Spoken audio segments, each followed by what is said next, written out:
அப்பாவுக்கு வாட்ஸ்அப்பில் மெசேஜ் அனுப்பி கேட்போம். ஹலோ அப்பா, எனக்கு போர் அடிக்குது.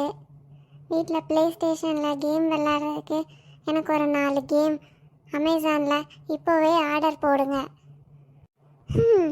அனுப்பியாச்சு. சரி, சீக்கிரம் அப்பா பார்த்துட்டாங்கன்னா அமேசானில் ஆர்டர் போட்டுருவாங்க. என்ன இந்த நேரத்தில் இந்த விச்சு பையனத்தையும் அனுப்பியிருக்கான்? என்ன அமேசானில் இன்னும் 4 கேம் வாங்கணுமா இவனா?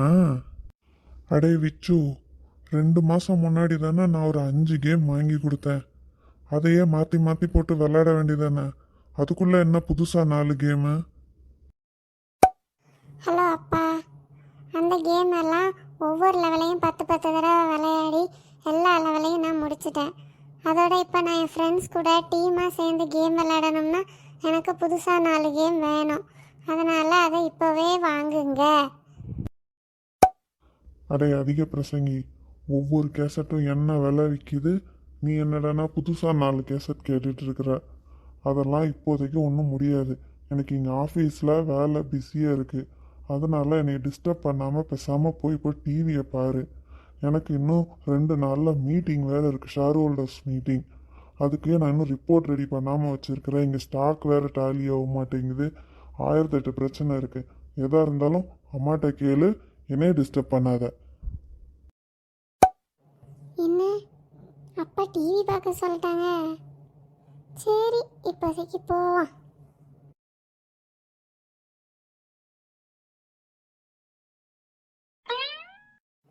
மறுபடியும் அப்பாவுக்கு மெசேஜ் அனுப்புவோம். ஹலோ அப்பா, அம்மாவுக்கும் எனக்கும் டிவி பார்க்குறதுல சண்டை.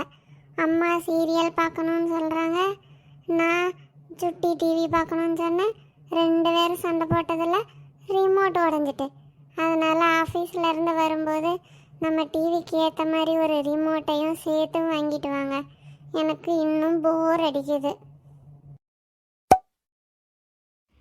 டேய், அப்பாவுக்கு வேலை இருக்கு, தொந்தரவு பண்ணாத. உன் ஃபோன்லேயே ஏதாவது கேம் எடுத்து விளையாடு. அப்பா, ஃபோனில் எனக்கு மெமரி கார்டு இல்லை. அது எப்பயோ உடஞ்சி போயிட்டு. அதனால் எந்த கேமும் இன்ஸ்டால் பண்ண முடியலை என் ஃபோனில். அதனால் கேமும் இல்லை. அப்போ நீங்கள் வரும்போது என் ஃபோனுக்கு ஒரு மெமரி கார்டும் வாங்கிட்டு வாங்க. அப்படி இல்லைன்னா நீங்கள் வீட்டில் இருக்கிற லேப்டாப்பை ஆஃபீஸ் வேலைக்குன்னு கொண்டு போயிடுறீங்க. ஸோ வீட்டில் லேப்டாப்பே இல்லை. வீட்டுக்கு ஒரு லேப்டாப்னு வாங்கி கொடுத்தீங்கன்னா நான் அதுலையாவது கேம் விளையாடிட்டு இருப்பேன். இவன் நம்மள வேலை பார்க்க விட மாட்டான் போல. டே விச்சு, ஓவராக ஆசைப்படாத, பெரிய பட்ஜெட்டாக இழுத்து வைக்காத. இப்போ லேப்டாப்லாம் வாங்க முடியாது. வேணா உனக்கு மெமரி கார்டு வேணால் வாங்கிட்டு வரேன். அது சரி, எப்போ பார்த்தாலும் என்ன எலக்ட்ரானிக்ஸ் ஜாமான் கூட தான் விளையாடுவியா? வெளியே போய் கிரிக்கெட்டு ஃபுட்பால்னு ஏதாவது விளையாடலாம்ல, போய் அதையாவது செய். என்னது, வெளியே போய் விளையாடணுமா? சரி, அதுவும் நல்லா தான் இருக்கும், போவோம்.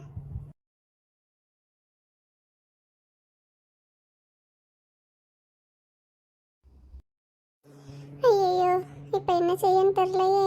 அப்பாட்ட சொன்னால் திட்ட வேற செய்வாங்க. அதையும் வாங்குவோம். ஹலோ அப்பா, நீங்கள் சொன்ன மாதிரி வெளியே போய் விளையாண்டோம். கிரிக்கெட் விளையாண்டோமா? எடுத்த வீட்டு அங்கிளோட ஜன்னல் உடஞ்சிட்டு அவர் திட்டிகிட்டு இருக்காரு. இப்போ என்ன செய்ய? டே விச்சு, நான் இங்கே பேலன்ஸ் டாலி ஆகாமல் அவஸ்தைப்பட்டு இருக்கிறேன். நீ புதுசாக பிரச்சனையை கொண்டு வந்துட்டு இருக்கிற. நான் உன் பிரச்சனையை பார்ப்பேனா இல்லை ஆஃபீஸ் பிரச்சனையை பார்க்கணும்? இங்கி பிங்கி பாங்கி போட்டு தான் பார்க்கணும். ஒர்க் ஃப்ரம் ஹோமில் இருந்தால் தான் இவன் தொல்லை தாங்க முடியலைன்னு ஆஃபீஸ்க்கு வந்தால் இங்கேயும் வந்து தொல்லை பண்ணிக்கிட்டு இருக்கான் இவனோட. போச்சு, அப்பா கோவமாக மெசேஜ் அனுப்பிட்டாங்க. மறுபடியும் மெசேஜ் அனுப்பிச்சா அவ்வளோதான், வீட்டுக்கே வந்து திட்டிடுவாங்க. பேசாமல் நம்ம வேலையை பார்ப்போம். இதை உடனே அப்பாட்ட சொல்லுவோம். ஹலோ அப்பா, எதிர்த்த வீட்டு அங்கிள் பிரச்சனை சால்வ் ஆயிட்டு. அந்த ஜன்னலில் ஏற்கனவே கீரல் இருந்துச்சான். அதனால அவர் ஒன்றும் அதுக்கு கேட்கல. ஆனாலும் அவர் கிரிக்கெட் பாலை பிடுங்கி வச்சுட்டு தரமாட்டேன்னு சொல்லிட்டாரு. அதனால் வரும்போது ஒரு கிரிக்கெட் பால் வாங்கிட்டு வாங்க. இந்த மறுபடியும் ஆரம்பிச்சிட்டான். விச்சு, இனிமேல் நீ என்ன மெசேஜ் அனுப்பிச்சாலும் நான் பதில் அனுப்ப மாட்டேன். எனக்கு இன்னும் இங்கே ரிப்போர்ட் ரெடி ஆக மாட்டேங்குது. ஜிஎம் வேற அங்கே கத்திட்டு இருக்காரு. நைட்டு வீட்டுக்கு வருவானான்னு கூட தெரில. உனக்கு கீபோர்ட் கிளாஸ் டைம் ஆயிட்டு. இப்போ அதுக்கு கிளம்பு. நான் உனக்கு எல்லாத்தையும் பார்த்துக்கலாம். அப்பா நல்ல வேலை ஞாபகப்படுத்திட்டீங்க. போன கிளாஸ்லேயே என்னோட கீபோர்டு அடாப்டர் உடஞ்சி போயிட்டு, அதனால் அதையும் வரும்போது வாங்கிட்டு வந்துடுங்க. என்ன மெசேஜ் போக மாட்டேங்குது?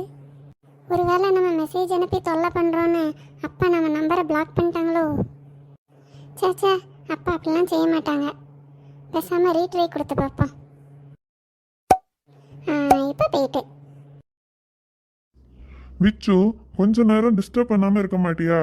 மெசேஜுக்கு ரிப்ளை பண்ண மாட்டேன்னு சொன்னா ஒரே மெசேஜ் 2 தடவை அனுப்பிட்டு இருக்கியா?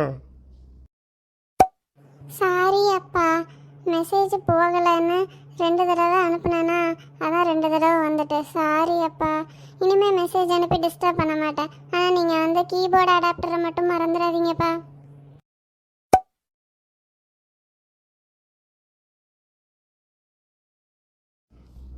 என் செல்லக்குட்டி விச்சு, நீ அனுப்பின 2 மெசேஜ் தான் ஆஃபீஸில் இருந்த பெரிய பிரச்சனையே தீர்த்து வச்சுட்டு.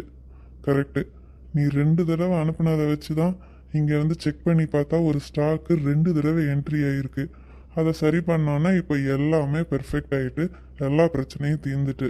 அதனால் எங்கள் ஜிஎம் எங்கள் எல்லாருக்கும் போனஸ் கொடுக்குறேன்னு சொல்லியிருக்காரு. பிரச்சனையை சால்வ் பண்ணதுக்கு எனக்கும் சிறப்பு போனஸ் தரேன்னு சொல்லியிருக்காரு. இன்னும் 2 நாளில் நீ கேட்ட எல்லா ஐட்டமையும் நான் வாங்கிடுறேன். சரியா? தேங்க்யூ விச்சு.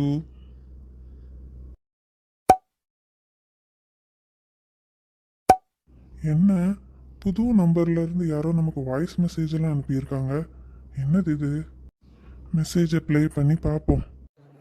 ஹலோ, என் செல்ல அப்பா, உங்கள் விச்சு தான். பக்கத்து வீட்டு அண்ணா ஃபோனில் இருந்து உங்களுக்கு மெசேஜ் அனுப்பியிருக்கேன். நீங்கள் அனுப்பின மெசேஜை பார்த்த குஷியில் துள்ளி குதிச்சேன்னா அப்போ என் கையில் இருந்து ஃபோனு பக்கத்தில் இருந்து தண்ணிக்குள்ளே விழுந்துட்டு இனிமேல் அது வேலை செய்யாதுன்னு சொல்லிட்டாங்க. அதனால் என்னோடய லிஸ்ட்டில் ஒரு கேமரா ஃபோனையும் சேர்த்துக்கோங்கப்பா. அதையும் வாங்கணும்.